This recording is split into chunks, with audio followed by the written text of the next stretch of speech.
দুবরাজপুরের বাতাসে আজ দীর্ঘশ্বাস। একের পর এক কাউন্সিলরের পদত্যাগ। এ কি কোনো রাজনৈতিক কৌশল, নাকি নিজেদের কুকীর্তি ঢাকার শেষ চেষ্টা?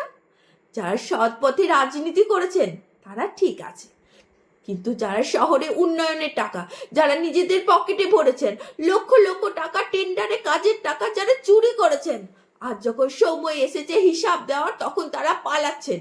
কিন্তু মনে রাখবেন, জনতা অন্ধ নয়।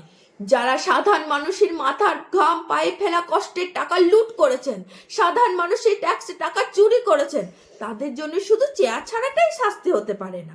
এই শহর আপনাদের পৈতৃক সম্পত্তি নয়। যে টাকা মানুষের চিকিৎসা, পড়াশুনো আর শহরে উন্নয়নের জন্য বরাদ্দ ছিল, সেই টাকা যাদের পকেটে গেছে তাদের চরম মূল্য চোকাতে হবে। আমরা দাবি করছি, অবিলম্বে নিরপেক্ষ তদন্ত হোক, প্রতিটি পয়সার হিসাব দিতে হবে। শুধু পদত্যাগ নয়, আমরা চাই কঠোর আইনি শাস্তি। যারা উন্নয়নের নামে ডাকাতি করেছেন তাদের মুখোশ খুলে ফেলতে হবে। কোনো রাজনৈতিক সুরক্ষা যেন তাদের বাঁচাতে না পারে।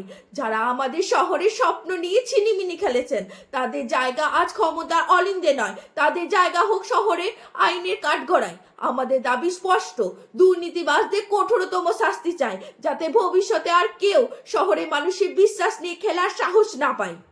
আমরা আমাদের দুবরাজপুরকে আবার গড়তে চাই, দুর্নীতিমুক্ত, স্বচ্ছ এবং উন্নত। যারা অপরাধী তাদের বিচার হোক, আর যারা এই শহরকে ভালোবাসেন তারা এখন মনে রাখবেন, ন্যায়ের লড়াইয়ে মানুষের শক্তির চেয়ে বড় আর কোনো শক্তি নেই। আজ থেকে শুরু হোক দুর্নীতির বিরুদ্ধে এই নতুন পথ চলা।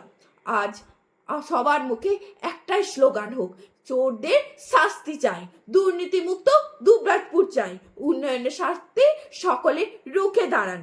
বন্দে মাতরম, ভারত মাতার জয় হোক। নমস্কার।